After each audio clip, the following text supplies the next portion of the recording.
Okay, so again, I said we started last week by examining the concept and theory of economic history, which gave us a broader understanding of what economic history is, as opposed to the core domain of history.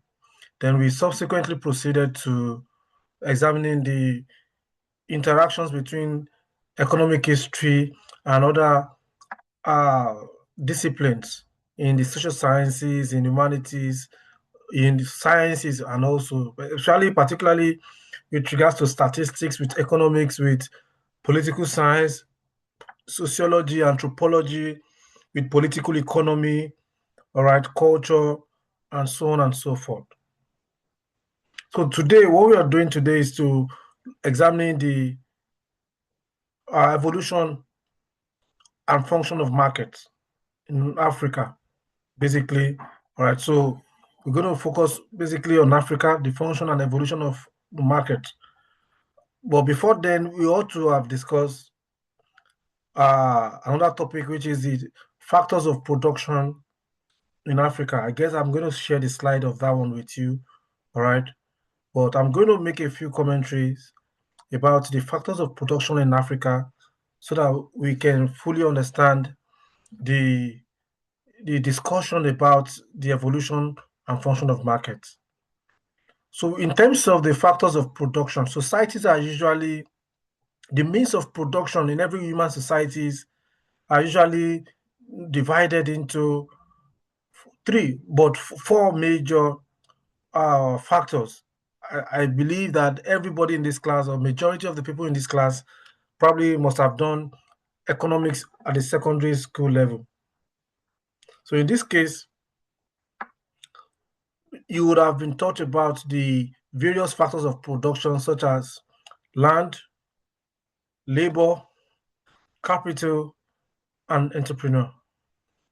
So of these main factors of production that has been highlighted, three of them are critical in the understanding of the nature or characteristics of pre-colonial African economy. Land constituted a significant factor in the economic productivity of the people of West Africa, because Africa usually is largely endowed with arable land, with congenial topography or ecology suited for agriculture, for hunting, for pastoralists, for animal husbandry, and so on and so forth. So land was a critical factor that actually shaped the livelihoods of the people in pre-colonial African societies, whether in West Africa or East Africa. Of the other means of production, land was the one that was mostly in abundance.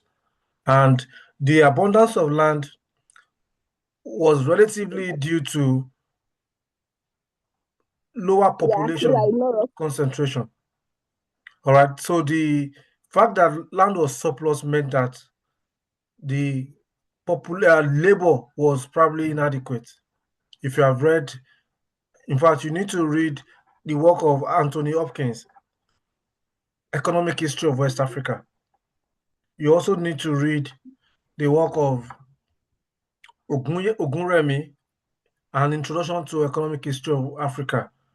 All right.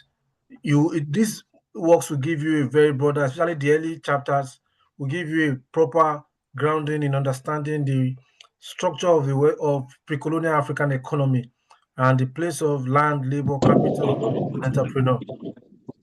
So, can this person mute himself, Peter Messi Emot? So this would enable you to really grasp the nature of West African economy. The same thing applies to labor. Of course, of the other factors of labor, of production, labor was the one that was quite insufficient, and this is due to several factors. Right, the mortality rate was a critical factor to be considered. There is also the factor of lack of proper medical services, which prevented people, for instance, from knowing, all right, in most cases, their genotype, all right, before getting married. And of course, the consequences of this was the birthing, right, of what is known in Yoruba parlance as abiku. So people imagine two AS, all right, marrying each other, or SS marrying each other. So you could imagine what comes to they give birth to sickle cells, right, who continue to die. And so this actually affected the population. Then the other factors that affected labor supply in pre-colonial Africa was incessant warfare. Incessant warfare, which in most cases affected or depleted the demography, the population of pre-colonial societies, left a lasting imprint on labor supply. Right, but to mitigate this, pre-colonial African societies invented or developed a a system through which labor supply on for agricultural or for economic productor was well regulated. So in this case, they would people among the Yoruba, for instance, they operated a collectivist system of agricultural production.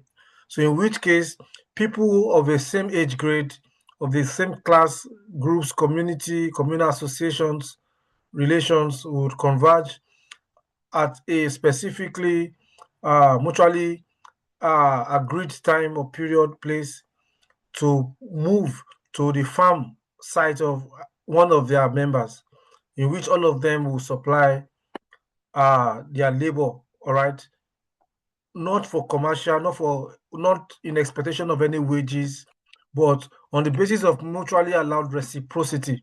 That is, we all agree that we'll come to your farm this week to work for you. Maybe we are 50. By next week, we'll move to Mr. B's farm, all right, to work on the same. So it's based on, in some places, it was based on age grade system, whereby youth, members of the family will mobilize into our own network, friends, connections to come and work on his father's farm. All right, another age people, a person within another age bracket will mobilize, and this is done on rotational basis. The women belong to associations, would mobilize labor for uh, productive activities on their farms, and this is why how pre-colonial Africa engender sustainability. All right, the capital in pre-colonial African society was less capitalized. All right, although there were in existence a number of institutionalized means of uh, commercial exchanges, all right, but pre-colonial economic activities was less capitalized. So money was used, yes, in the everyday commercial transactions among the people, all right, but there were varied forms of currency, means of exchanges among the pre-colonial African societies, all right, which are included but not limited to gold in some places, to brass, to iron, to manilas, to bars of salts, all right, to cowries, which is the most conventional among the pre-colonial African people, especially in West Africa. So these people, there were savings mechanisms through which people save their money or invest their money. All right, there were also stock brokers in pre-colonial Africa, particularly in West Africa, as we know. Right. So without miss, I will send you. I just gave you this brief introduction to the factors of production, which I've skipped. I'll send you the slide probably before our next class or so. So we go to the main business of today, which is the uh, evolution and function of markets, all right, in Africa fundamentally. So in this context, we want to try to look at some of the key issues, all right, that the ways in which market function, all right, and we'll look at what, of course, I will explain what is our objective in this course. So I will look at the key focus of the course of this topic, so that when you're reading for the exams, it will be very, very important for you to have a broader understanding. So what is a market first? the easiest way to start is to offer a nuanced definition of a particular phenomenon. What is a market? All right, so I'll say a market is a life wire of an economy. All right, and it is the engine of economic development and growth in any human social formation. So it is where the profit motive, which drives entrepreneurs into production and distribution, is usually achieved.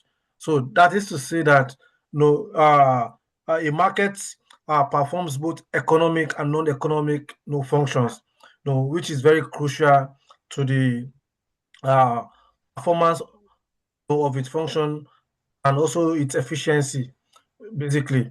So market provides a distinct uh, market provides a very distinct functions, all right, for the efficiency of the general economy and the well-being of the people.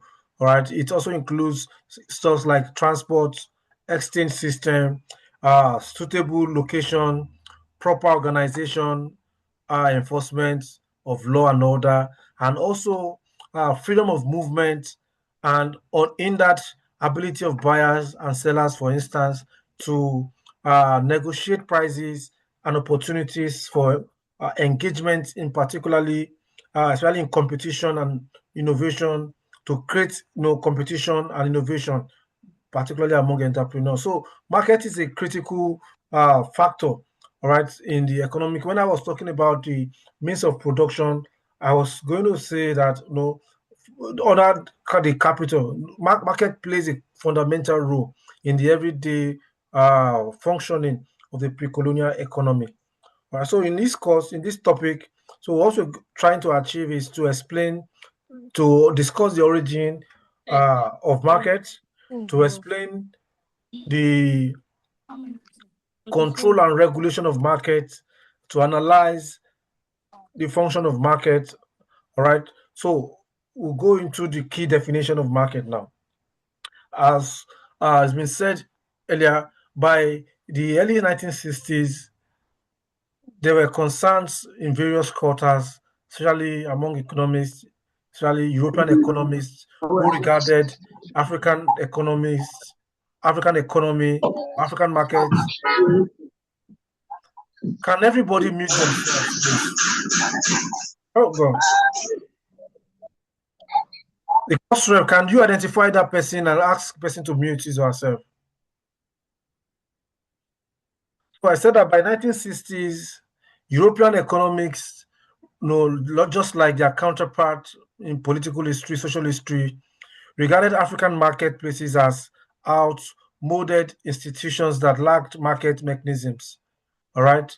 If you have read the works of Schumpeter, so you see some of these, argument that has been advanced. Some of them felt that African market was very, very unstructured. All right, that it lacks the innovation, all right, to be properly classified as an effective, efficient market. So they have been, however, be criticized, all right, by the some of the earlier or responses which came up from the colonial period from 1960s to show that indeed African institutions, African were able to invent a structured, a well-organized market systems that engendered not only productivity but also sustainability.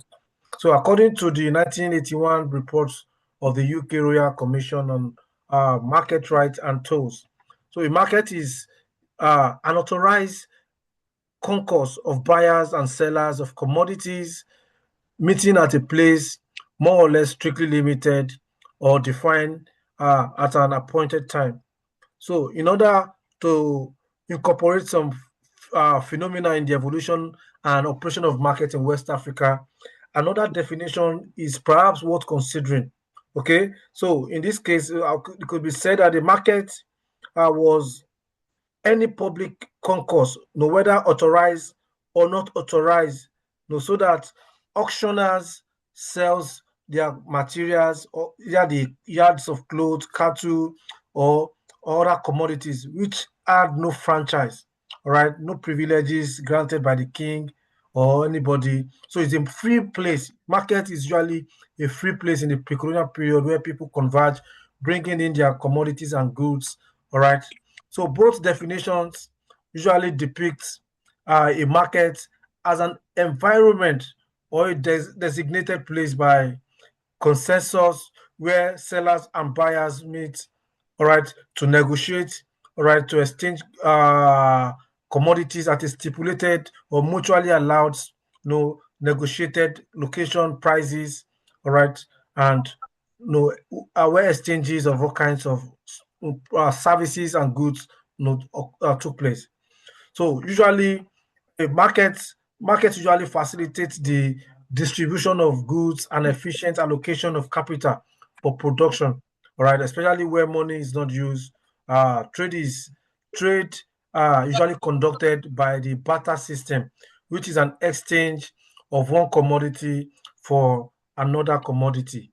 All right, between people. So in modern times, a market can be a model market or a shopping mall, as most of you know, ShopRite and all of that, most of the big malls. So, in another sense, a market may also indicate the extent of the sales of a commodity, which is not confined to a particular place, e.g., market.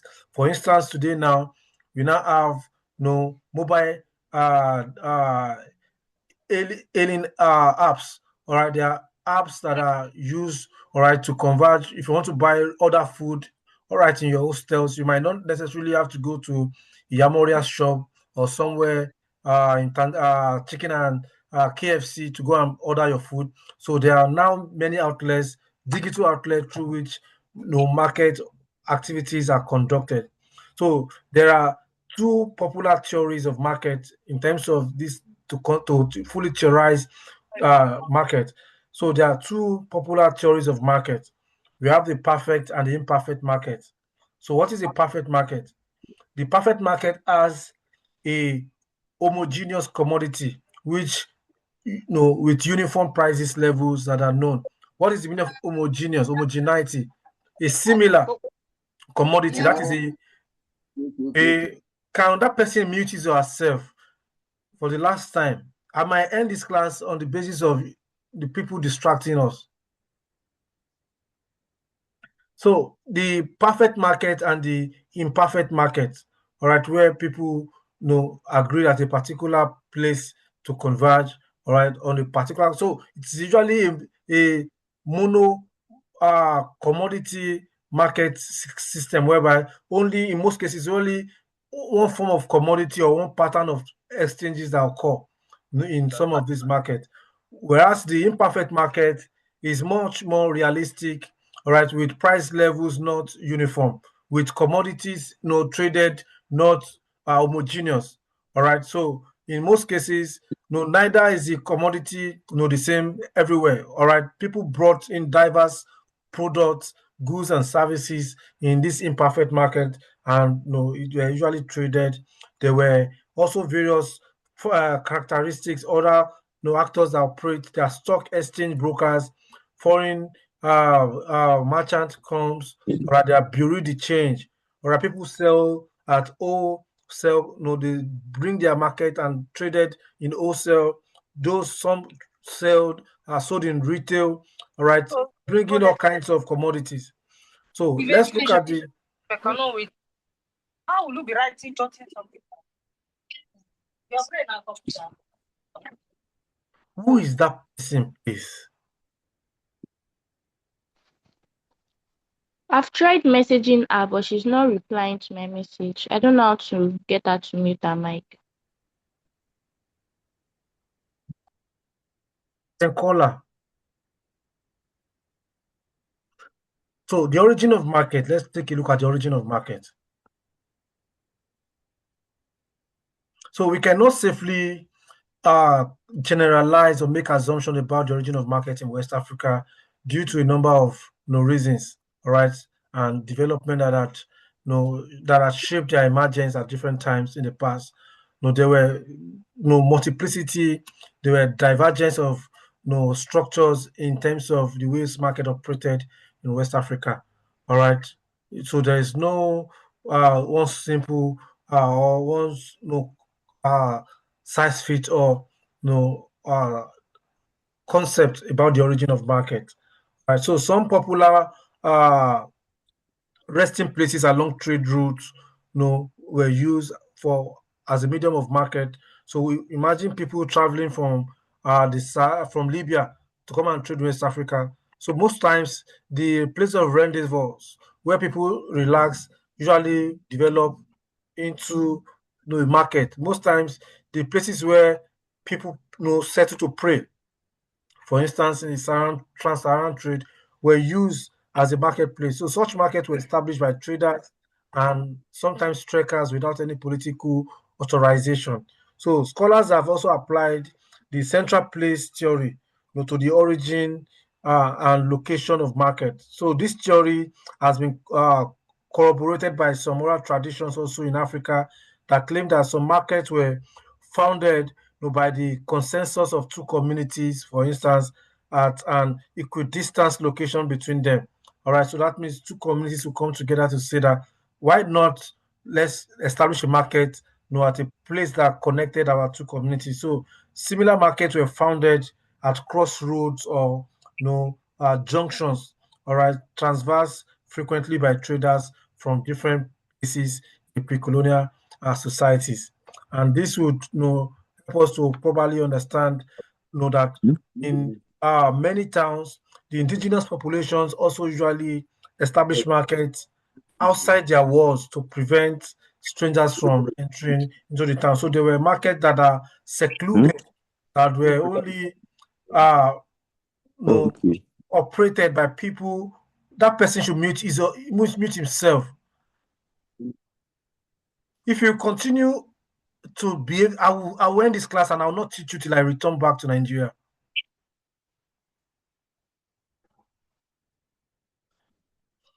In many towns, the indigenous populations established market, as I've said, all right, outside the walls to prevent strangers from entering. So these were markets that were specifically developed for people in a particular society so that the little mega resources, the productivity generated by that community could be used to serve the everyday needs of the people. And so you have this in places like Ashanti, in Bamenda and Hausa land, where market authorities regulated both internal and external trade of their territories. And so this is to engender sustainability, right? And they could also relocate the market elsewhere if they failed to generate public revenue or when they realize that the market is being infiltrated by external participants. This was quite predominant in pre-colonial society.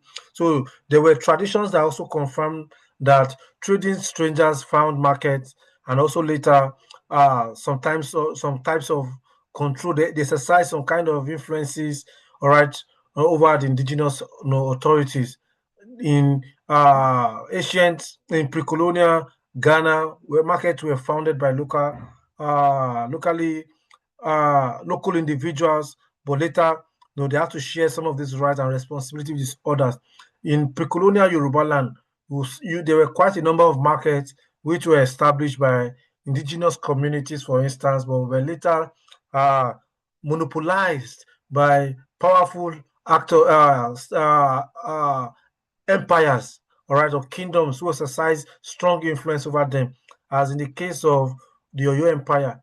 Okay, so if you want to consider the way the ways in which the pre-colonial Oyo, exercise some of these privileges, all right, over pre-colonial, you would have to go and take, for instance, take a view of the movie titled Lisa B.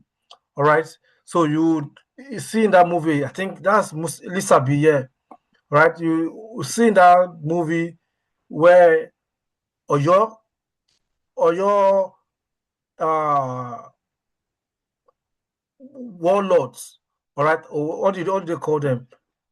The Esho, all right, Ilari, all right, no, moved around neighboring communities and towns, even up from Oyo up to Egba, all right, to raid to extort tolls and also coordinate the structure of the market. And this was a market that was established by indigenous people. So many markets, even as I'm going to say, there were, apart from Oyo, there were quite a number of cases, where even the Obas and the chiefs also, uh, hijack or control, right, some of these markets in a way, to also further regulate them. So many markets were established also both by, in the colonial period by the French and the British administrators in the colonial period. The indigenous markets were modernized. Some new markets were established. For instance, as the railways developed, in different parts of West Africa, some interland communities were, connected, all right, in a way to facilitate the exchanges from one place to the other. Right, rail stations connected places like, from Lagos, for instance, to Kano, to Enugu, to Jeba, to Jos, to Nguru, and Baro. There are quite a number of places through which modernism also comes in to shape the structure of the market. So, in terms of the structure and types of markets, too, so we can say that it is not easy to generalize about the types, the structure, the control, the regulation of markets in pre-colonial Africa. And the reason for this is quite easy. There were quite a number of variances, geographical considerations. We have the factor of religion, all right, their functions, their sizes, the types of goods traded in the market, the circumstances also under which some of these markets were established, and the types of authority exercised by chiefs over them. So all of these determine the functionality and the efficiency of some of these pre-colonial uh, markets. So there were both daily, as I've mentioned, daily and periodic markets, right, which operated in Yoruba land, for instance. They were in constant session during the working days. There was a daily market, while, all right, in some communities, for instance, such markets were in two sessions daily. They have morning and evening session. The afternoon, everybody will go. All right. And there were also periodic markets that only operated, for instance, uh, maybe one every fortnight. So there are periodic market that operate once in a month. There are periodic market that operated maybe every Sunday or every Friday. There were night markets. All right, night markets were also common in towns and cities where security measures were taken by the relevant authorities. All right, and it was a very common practices for sellers to arrive at the market between 5 p.m. for instance up to 6 p.m. and probably trade you maybe later in the day. There were also some markets where it was from 9 p.m. all right to the following morning, all right, as the case may be. All right. So periodic there were periodic markets which I've mentioned that they only happen in different parts and everywhere in West Africa. There's there was a standard market week, in order of 3, 4, 5, 6, 7, or 8 days, depending on each locality. All right, and some of these, market receive people, traders from external traders who comes in to also interact with the people. So that is what we're trying to say is that uh, uh, the more market schedule, all right, the more efficiency people know where. Because market cannot, in pre-colonial Africa, market cannot operate on everyday basis because of several factors, which I mentioned in my opening remark on the factors of production. Because in most cases, people will go to the farm in the morning. So there are people whose occupation will not allow them to function in the market, the day market or daily market. Some people would have to pre-colonial society. If you have read the works of J.G.O. Afolabi, Journey to Agricultural Farmland in Yoruba Land, you see his explanation of how long it took people to travel to their farmland. These were not days where there's no motorcycle, there's no car, there's no lorry. People would have to try. Imagine, people whose farmland is as far as from Lagos to Ijebu. So people would travel for number of days to get to their farms, And when they get to their farm, you don't expect them to return the same day. So they have to work on the farm for a number of days before returning homes. So some of these people will be deprived if the market in their community operates on daily basis. So the only thing they can do is to function, to go to market that operates periodically, where on their return they'll be able to purchase some basic commodities that they needed. So that is very, very key to our. So the more market schedule, was the usually 4 days, 8 days market, invariably, weekly market and all this stuff. So although in many places, the 5 day market week was not usually common. All right, in some of the places, it was believed it is something that is peculiar among the Igbo people, the Eastern people, right? The Tiv, the Nupe, the Igala people also, and some people in Ivory Coast, in the Upper Volta, now Burkina Faso, they also had their own, different forms of periodic market, such as 6 days market, right, through which they were able to interact with people from other places like the Niger Bend or your people, or your empire. All right, people came from Ghana, Togo to interact. So the essence of periodic market is to allow other people who will have to travel from very long distance to if you made it a daily market, that means the goods will not go around. The exchanges will be meaningless. So that is why the major the dominant characteristics of pre-colonial market was the periodic market. Most the 7 days market week, was predominant among the Hausa and the Borno people, which received, Islamic traders from different parts, from Songhai, from Mali, from Ashanti, and even the North African traders. So market rings were also established by common agreement among a small number of communities.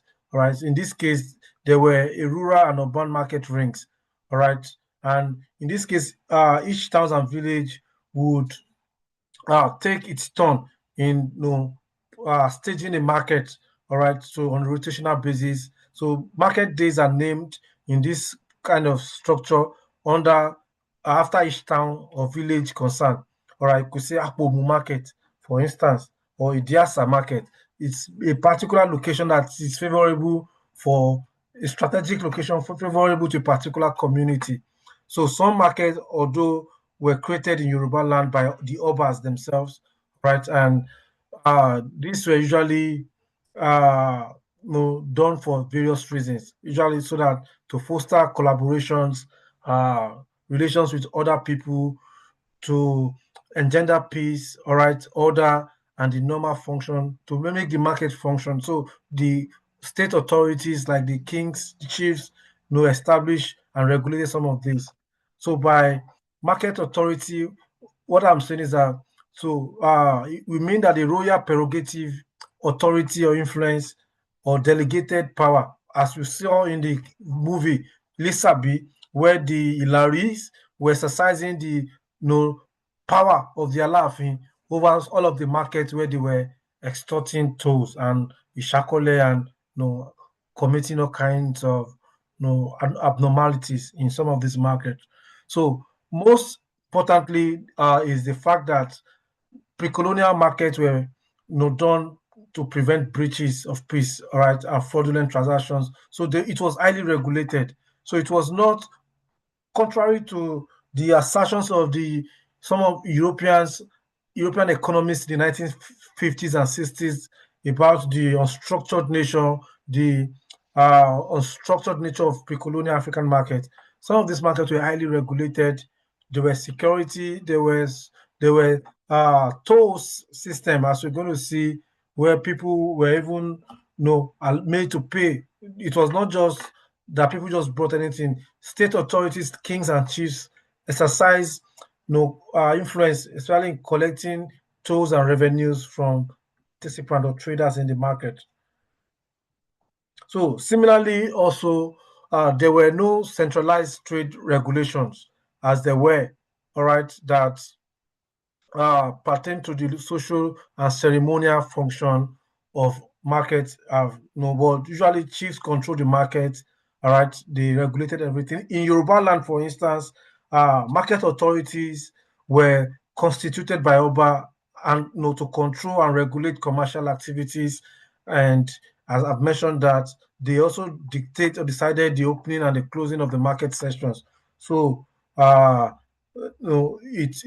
were people appointed to regulate some of this, and this among Yoruba is what popularized the idea of Yaloja, for instance, or Babaloja, all right, or the Oloja. You heard some of these traditional titles, Yaloja, Babaloja, or the Oloja, all right, which became known as Bale kind of stuff. So these were people who were custodians of the market, who regulated the everyday functionality of the market on behalf of the state, all right, and remit whatever proceeds accrued from the collection of tolls or taxes revenues to the chiefs. All right, so market also perform and still perform economic and social ceremonial functions throughout West Africa. Okay, all right. Basically, they were economic institutions. These were also social institutions like performing rituals in some of these markets to make them functional, to make prosperity come to each of these traders. So, what were the economic consequences of markets on West Africa during the pre-colonial and colonial period? Right.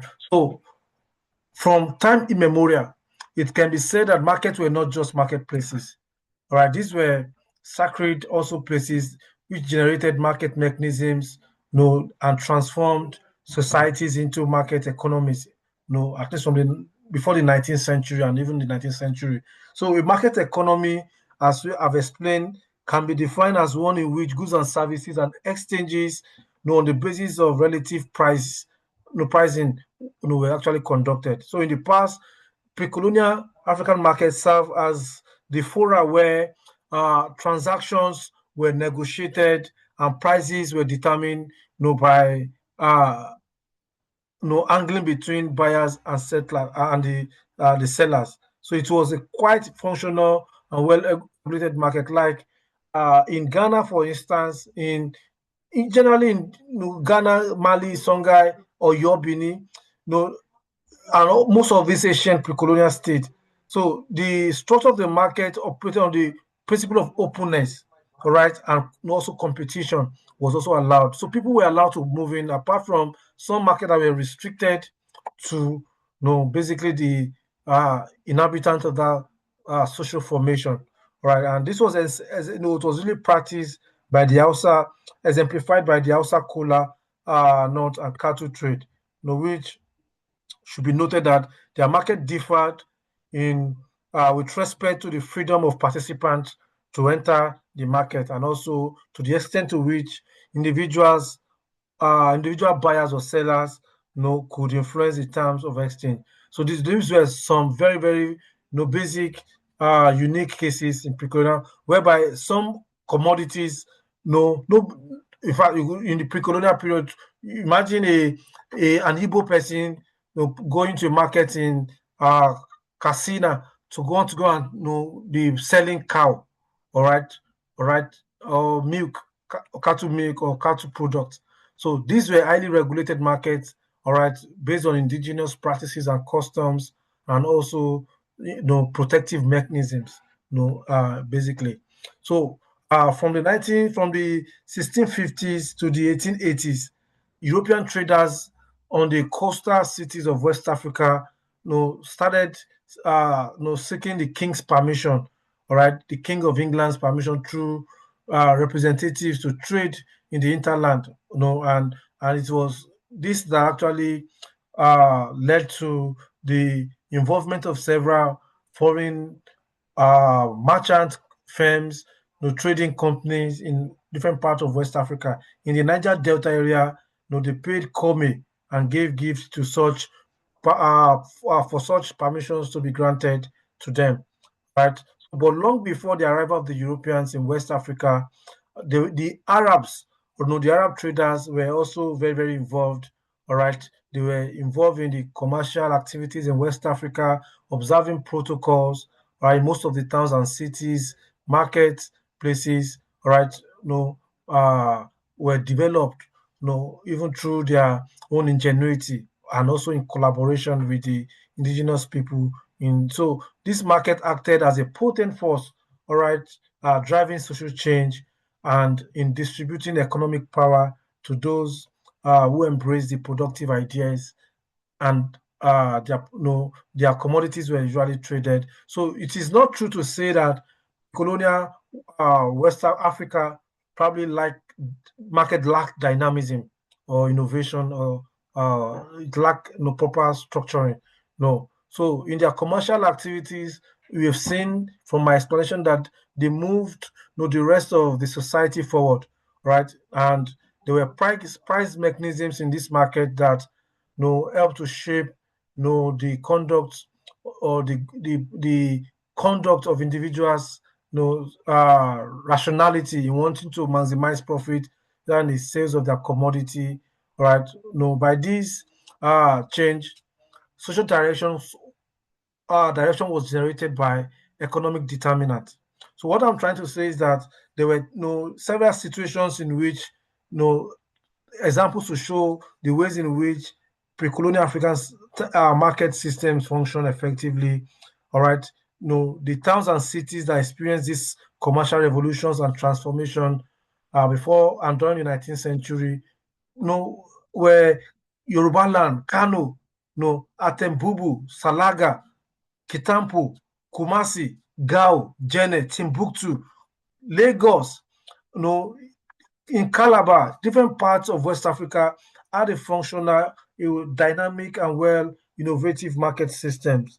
All right, and as a social, physical, and political constraint, all right, as this constitution were drastically relaxed in different places, no markets, no grew, and dynamic quality also was put in place by different places. So, of course, we know that several factors contributed to the the the failures of some of these pre-colonial markets, of course, which among other things included the impact of the transatlantic slave trade, right, which would create anarchy within a society, insecurity, issue of kidnapping. People, all right, would not be able to travel, all right, on long distance to go and exchange goods or trade with other people.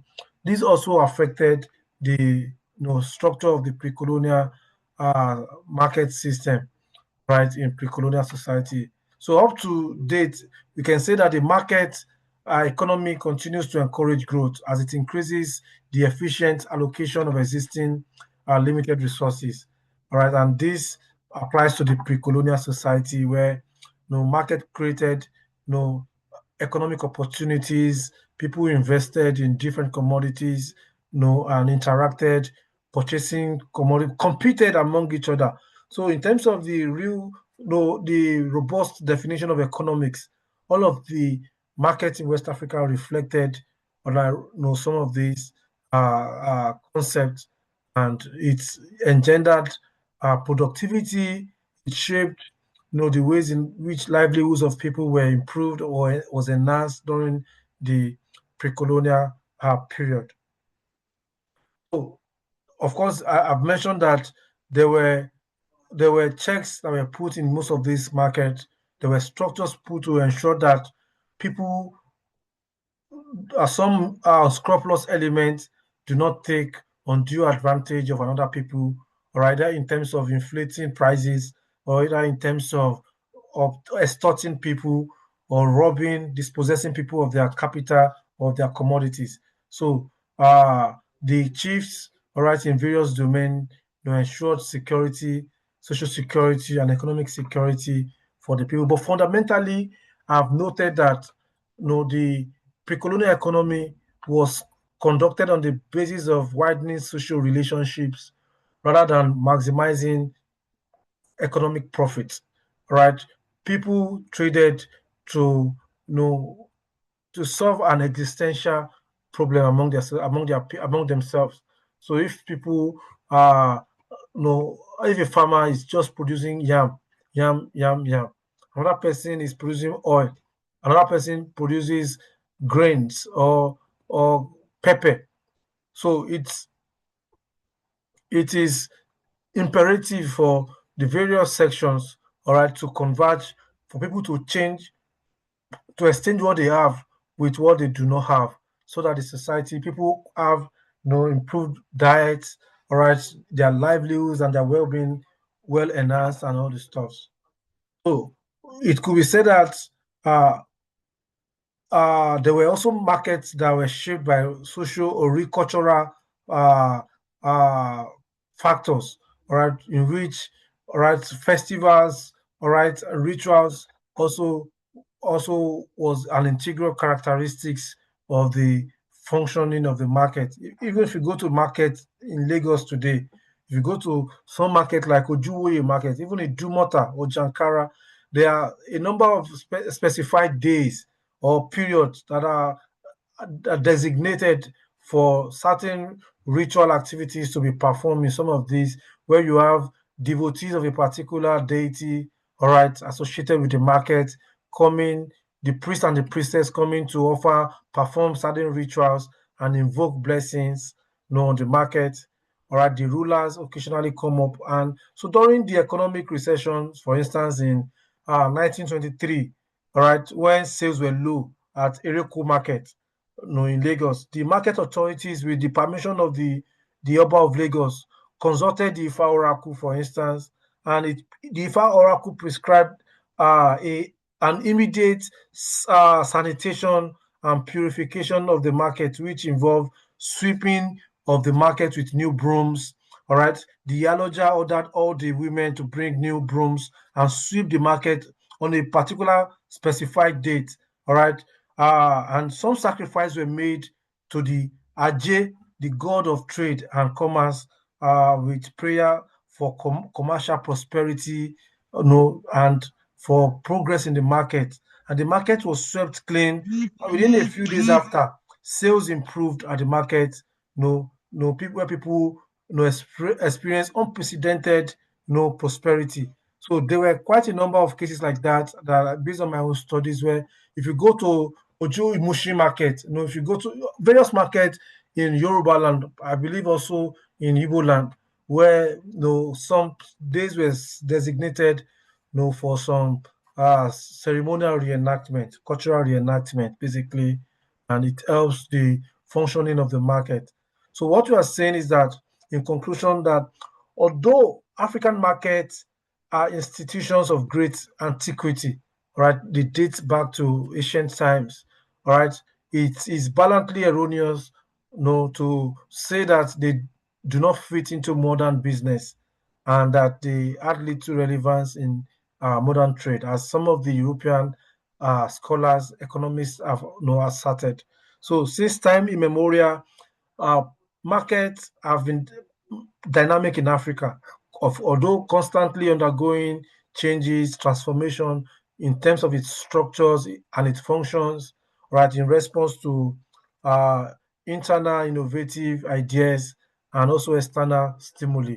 So there has always been this vibrancy and modernization in pre-colonial African market, and there were these were organs of the domestic economy, without which there was no economic history that can be said about colonial society. So in conclusion, we can say that you've seen that the characteristics of each factor have been mentioned, especially land in various geographical locations and settlement. Of course, I will share the slide on the factors of production with you more explicitly, where you see the roles played by various organs and mechanisms, institutions, right, in regulating the markets. So there is no economy that can thrive without a vibrant market. That is my own summary. And it is this market that makes trade and investment possible. Right? Think about Lagos, without market, all those markets. As a matter of fact, the markets in Lagos is a constitutive element of the capital formation in Lagos. You cannot talk about the massive GDP that Lagos generates without talking about the impact the markets, whether Ladipo market, the Alaba market, the Lagos Island, the Saleko, all right, Balogun market, Ojuwoye market, the Jakande market. All these markets perform significantly in the economic, commercial development of Lagos. And it is so critical. So markets in West Africa and Africa generally were not just ordinary meeting places where buyers and sellers negotiated prices and goods before exchanges was effected. Market was also this market also included market mechanisms, market economy, all right, regulations and policies, all right. So these were places that were founded or mostly established by kings, by chiefs, in some cases by individuals, by groups, or by migrants, all right, under various circumstances. And as we've mentioned, there were periodic markets, there were daily markets, there were night markets, and all of these makes the colonial market system to be quite efficient. And it should also be said that African traders and rulers cherish peace and order and proper organization of the market. For proper organization of the market to happen, they have to put several mechanisms in place, all right, to ensure the everyday safety of participants. So they were exemplified by, I've mentioned the role of the Babaloja and the Yaoloja in the market. These are people who perform both economic and non-economic functions in this market. The non-economic functions were the socio-political and the ceremonial during normal daily market sessions and festival holidays, where they bring in political decisions and they perform rituals, as I've cited, to make to ensure that people do not die in the market, that people do not quarrel and fight in the market, that people do not burn down the market. Then significantly that people's economic well-being will be enhanced through their participation in the market. And these people regulate. Each societies have their own structure. But among the Yoruba, I just gave you, there is Baboloja, Iyaoloja. In some cases, we have a chief, who is designated Oloja, is a chief who reports back to the king. All right, and makes things so. You might take note of this assessment question if you're asked to explain the function. Pardon me, the function of market in pre-colonial Africa.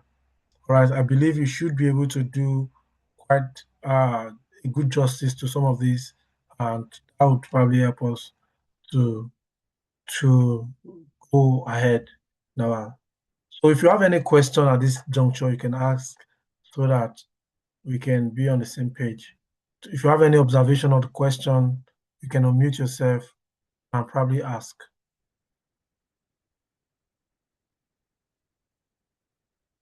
Any question, please? No question.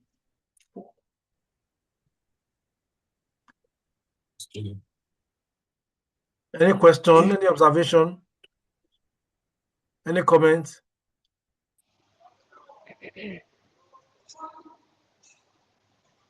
No, sir.